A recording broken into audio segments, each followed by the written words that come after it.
The Universal Hip Hop Museum has a new exhibition for the golden era of hip hop 1986 to 1990. I was able to go and check it out and it was incredible. We got memorabilia from icons, Slick Rick's Throne, Run DMC's outfit. They have VR graffiti and much, much more. Yes, you already know. Vintage posters, our local artists like Eric Orr, models of the Universal Hip Hop Museum, Dapper Dan.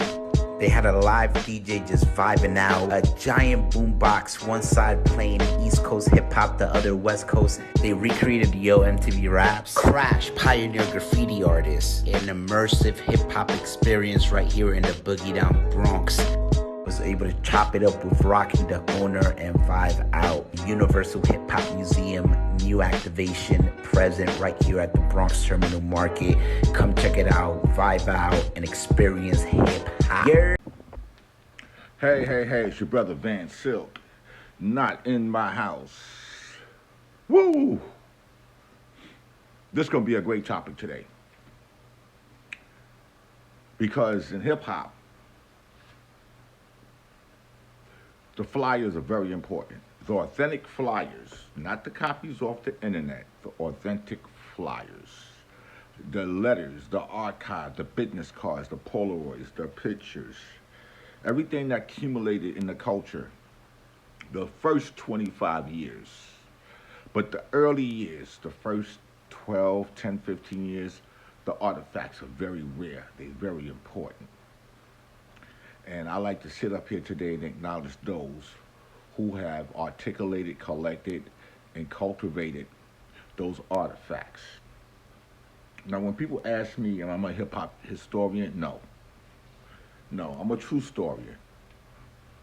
There's people out there claiming to be hip-hop historians, but they learn from people like me or people that I have put on, and they learn how to articulate it in a certain way that they got people believing that, oh, they genetically are the greatest historians. But no, they don't exist unless you are from the beginning of the culture where you can tell the story. You can't do secondhand, third-hand stories from people.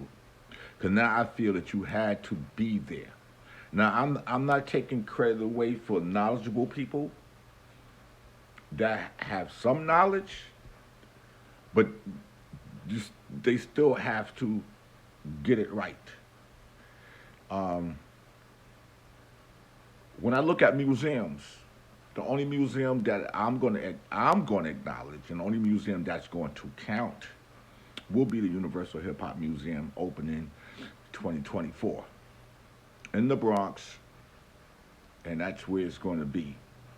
Right before I started, you got to look at the revolution of hip hop. That is a peep of what the museum artifacts, original artifacts, not nothing that somebody had and they made a duplicate. We don't do duplicates. We're not doing none of that. There's certain things like signs that might have to be duplicated. And no, it's not. None of this stuff is for sale. You can't have a museum and selling stuff, because that's not a museum. Museum are non-profit. Museums you don't get inducted into. No museum in the world induct anybody. So if you're inducting people, you're not a legitimate museum. I'm going to discount that. I don't care what anybody say. You got my phone number, but I'm going to keep it real positive about right now. This topic is going to be about one of the most authentic collection in hip-hop by a brother named SHA'ROCK. SHA'ROCK has one of the most authentic, original hip-hop flyer collection in the world, if not the biggest hip-hop collection in the world of various flyers from all denominations. Now, I know of other collections out there, but it's not as expansive as what you're about to see today, and you can go and visit his page on Instagram. He put music to it and gave you an explanation about it. And also at Rushtown 298. Rushtown 298 is Pete Nice, who's a co-curator of the Universal Hip Hop Museum, and everything on his page is in his collection. Okay? He's not taking other people's stuff and posting it online. That is his stuff in his collection. But I like to acknowledge what happened earlier this week, last week, The father of hip hop, Kool Herc, the biggest auction house in the world, Christies, had an auction of all of Kool Herc's artifacts.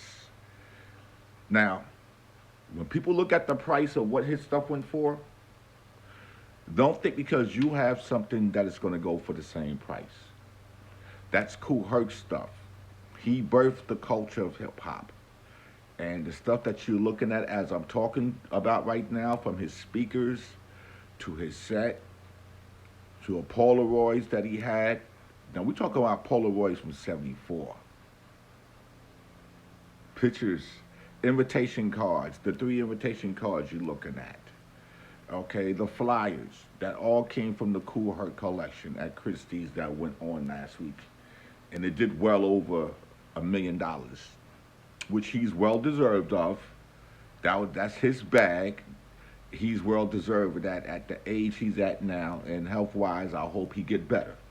That's the father of hip-hop, Kool Herc. No matter what anybody want to say, I don't care what argument you're trying to come up with. It's like, I'm going to say this one time. The letter G, the letter T, the letter F, the letter O, the letter H. You know what that means. Get the F out of here, okay? Now, what I'm going to do, Sure Shot has took the flyers and broke them down. And I'm going to give you a little minute piece of how he did it. He's not a historian, but he learned. And all those flyers in his collection are originals. They're not copies. They're not off the internet. He had the actual paper. And if you were to go and water test the paper, the dates of the paper, when paper are made, they have watermarks in them with the dates. So I want you to check out the first set of flyer explanation by Sure Shot SHA'ROCK. So I've been waiting to share this one for a while, y'all. See, this flyer is about humble beginnings. This flyer is about a crowd that placed the king on Farmers Boulevard in Queens, inspired by watching Flash and the Furious Five, or the legendary Cypher Sounds from Southside Jamaica turn a party out. This one's about Curtis Blow's Disco Son DJ Run, taking out sucker DJs 3 years before knocking sucker MCs out the box. This one's about Dr. Jekyll, a.k.a. Andre Harrell, founder of Uptown Records, learning how to perform before signing performers. This one's about R. Russ, Russell Simmons, mastering the art of promoting Def Jams block by block until those blocks built an empire. And yes, this one's about CC, the only girl DJ, whose flyer collection was immortalized in the old school documentary We Was All Kings. Yo, LL, I gotta ask, were you in the crowd that night or did you cop the tape a couple days later? Either way, we know that on January 19th, 1980, stars were born and greatness was built upon the backs of titans. Know your history, know your roots. Rock on. Yep, Sure Shot SHA'ROCK flyer. Man, I hope you enjoyed that little piece right there. And meanwhile, Universal Hip Hop Museum t-shirt. You could I tagged the Universal Hip Hop in there. You can go to their website. You can purchase the t-shirt. If you're in New York, you can go and visit the Revolution of Hip Hop. It's 3,000 square feet. Got the biggest radio in hip hop with the videos playing inside. You got Run DMC, Public Enemy, Ice-T. You have ultramagnetic, original jackets, original artifact, original clothing that these guys wore.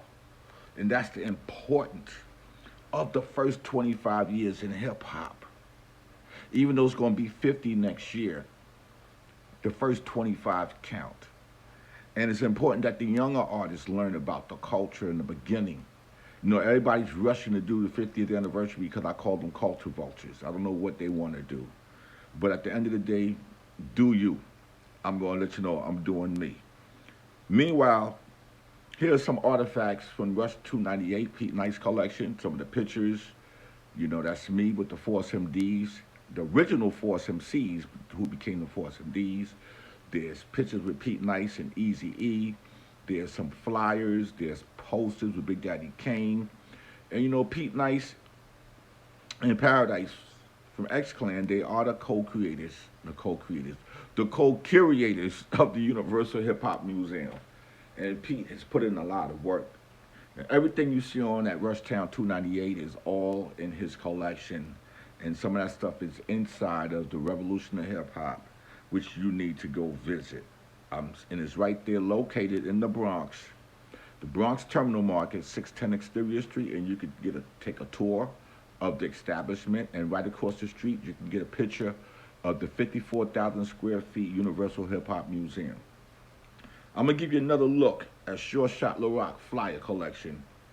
Check this part out. Check this out. This is your brother Van Silk, not in my house. How many of y'all woke up this morning thinking, I'ma see the evidence, I'ma see the proof of the first Zulu Nation anniversary, the first musical tribute to the godfather of soul, James Brown. The Holy Grail you're looking at right now was printed up for that occasion, when on November 12th, 1976, you could pay $1 for tickets or $2 at the door to watch the organization, Africa Bambaataa and his Zulu Nation, rock the Bronx River Center. You want to know what jams where bands scraped that night? It's all right there in his own handwriting. Super bad, funky drummer, say it loud, sex machine was started at 10, lasted hours before it ended. And you can't tell me he wasn't inspired by the likes of Gary Bird, Hank Spann, and the chief rocker Frankie Crocker. It's right there in black and white. This flyer tells the story. You just need to learn how to read between the lines. Yep. So come and talk on. Now, please, the stuff that I showed earlier in the post, that was Kool Herc stuff. All that stuff has been sold. And anything else after that it's stuff that are owned. And we're still looking for flyers. We're still looking for contracts. We're still looking for business cards from back in the days, pictures, bios, everything. If you have that stuff, hit me up. First 25 years of hip-hop, from 73 to 98, I'm looking for everything. And that's how we do it. Even some of my flyers are in the post. Some of my flyers were even in the Kool Herc collection that he saved from back in the 80s. And that's what we do. You know, you got to support the culture. You have to learn the culture. And the Hip Hop Museum is just not only for the people in the Bronx. It's for hip hop globally. I want you to please do understand that. It's a global thing. It's in the Bronx, but it's global. And it's 54,000 square feet. Picture that. It's futuristic. Microsoft is involved. The mayor just donated, Mayor Adams just donated $5 million more to the Universal Hip Hop Museum.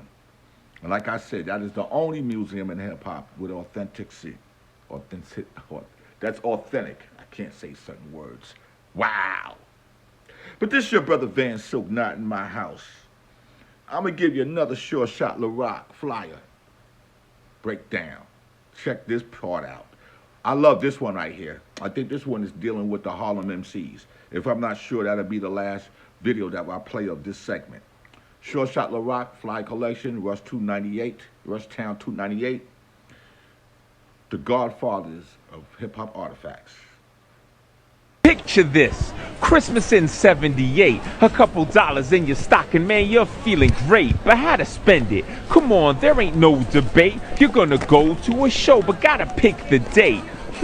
Let's check this flyer. For Buddy Esquire, Brothers Disco at the T-Connect is gonna be fire. Plus it won't be much longer, you can see Raheem live with the Funky 4 before he joins the Furious 5. Or you wait a day to hit the Club Monterey to hear Bam and Zulu Nation play the freshest array of jazz, soul, funk, rock, calypso, and blues. Hold on, wait a minute, you almost snoozed, cause in the West Bronx, the West Bronx at the Galaxy 2000, there will be a comp. The L Brothers and Herculoids will go toe to toe, and thanks to you, we gonna have a tape of the show. Herculoids, we gonna bust your ass in your own spot, the Galaxy 2000. We gonna run your ass out And I of here hope you too. enjoyed the 3 segments of the videos of flyers that I've shown you. Like I said, hip-hop artifacts important. Like for instance, this miniature train was made for the late DJ K. Slay. This was given to me. It says Dez. And also this is another Dez piece that he's done, which is a CD book. No CDs in it, but this is the work of K. Slay, known as Dez. When I say hip-hop artifacts. And that's what this is about. But I definitely want y'all to get on down to the Universal Hip Hop Museum, Revolution of Hip Hop. Support the museum. You can make donations. And this is all I have to talk about today. Support my YouTube channel. Subscribe, share it. Support my Instagram page. And before I leave out, I'm going to give you another piece of SHA'ROCK, but this is a 5-minute piece. It's dope. It's really dope. You know I'm old. I'm saying dope. It's fresh. Oh, wow. I'm even old when I say fresh. Hey, yo, it's lit. It's on fire. No cap. I know what those words mean. When I say no cap, I'm not lying. Yo, I want you to check this out. I want you to support. Follow the Universal Hip Hop Museum. It's at UHHM. It's going to be in the post. Make sure you follow Rushtown 298, SHA'ROCK. If you go to the top of my post, top of my page on Instagram, and my profile, you can click that link in there. They take you to my YouTube channel, and you can subscribe. And I got over 800 videos up there, just about hip hop and conversation and stuff. So this your brother Van Silk, not in my house, the gatekeeper. I gotta go. Universal Hip Hop Museum. That's what I'm talking about. Peace, salute, Van Silk. Out. I'm gonna need y'all to sit down and buckle up for this one. Cause today we're gonna dig a little deeper. See, we all love the classics by Phase 2, Buddy Esquire, Straight Man, and Cisco Kid. And don't worry, I'll be posting more of those in the future. But sometimes it's the flyers that aren't quite as visually stunning that demand our attention. And that's because they remind us of those who might have been forgotten. See, for every one Furious 5, you have 20 crews that didn't make it. But that doesn't mean they weren't just as important. That's why I say know your history, know your roots. Know who was from where and when they rocked, why they rocked, who they inspired. Generations come and generations go, but we all share the same roots. So let's take a second to speak some old school crew names back into existence. This roll call is provided courtesy of Mike and Dave's Battle of the Project DJs. Kings and queens, when I say your name, I'm gonna ask for you to be recognized. We're gonna start with the Magnificent Seven from Schaumburg. Would you please stand up? With Rayvon, Johnny Wah, E-Man, Ty Sticks, 5V, and Shoe Shine, this crew put in work. How many of y'all knew the original Magnificent Seven were actually Rayvon and 6 DJs, including Silky and Howie D? But that's another story for another time. Next up are Mr. Freeze, Kenny Sex, and Kid Flash out of Wagner. Stand up. Can't forget Kenny's MC, Sugar Ray, KBO, and Paulie P. While Freeze roll with Tony Roma, Apache, Moski, and Shalinda. All of y'all stand up. Gangsta 5 from Johnson, who rock many a Mike and Dave affair. Stand up. Untouchables with DJ Andre from Douglas. You know you gotta stand up. Kevski and the Jazzy 7 from Polo Grounds. Each of y'all stand up. Artie Art and the Foster 4 with Shaky Shake and Magic. Stand up. St. Nick's P Brothers, Pinelio and Disco P. Would you please stand up? G Brothers, Albi, Bo G, KC, Mike G, and Kid Wiz, stand up. OC, Crazy Eddie, Fearless 4, and Rock City out of Graham. Stand up. And last but not least, Lincoln's Disco Enforcers, please stand up. Not to be confused with the Disco Enforcers out of Red Hook. This crew is made up of Magic D, Kid West, and Barry B. Yes, Dougie Fresh's DJ, who rocked the mic before he made the switch to the Wheels of Steel. Eventually, the Disco Enforcers became Baby Flash and the Devastating 3. And the Devastating 3 became the Most Crew. And there you go. Along with the Crash Crew, Mastodon and the Death Committee, the Boogie Boys, Treacherous 3, B-Fats and the Disco 4, and Jekyll and Hyde, they built the foundation. And we can't forget White Flash, Dizzy D, and the Supersonic 4, Cool DJ Blue, Kevski and his wonderful 4 MCs, the Zero Crew, the House Wreckers, Missy D, TJ the DJ and the People's Choice, the Champagne Crew, G-Force's Shiny Star MCs and Supreme Masters DJs, 007, Mr. Bond and Elmo, the Funky 7, Super 3, DJ Louie Lou, Ronnie Green and the Get High Crew, the Crowd Pleasers, Cold Shock and $5 Bill Gang, and the list goes on to the break of dawn. Oh, and remember how I said we're all connected? 6 years later, another Battle of the Project DJs went down at the B&B Disco in Harlem. You had some old faces and some new. This time around, Grandmaster Scratch represented from St. Nick. You even had a DJ out of Lincoln named Easy Rock, who joined forces with some cat named Rob Bates to drop It Takes Two a year and a half later. You had Stevie D from Lionel Hampton, Grandmaster T from Wagner, DJ Andre still rocking in Douglas, Freddie Rock from Drew Hamilton, Schaumburg's Sean C, Wiz Rob from the Polo Grounds, and Amsterdam's rich love. With Master Don as master of ceremonies and music by Grand Wiz Kev Nice, you know it was still on. They were connected to those before them, and if you don't think that connection runs through us, you got a lot to learn. This is Sure Shot signing off. As always, know your history, know your roots. Rock on.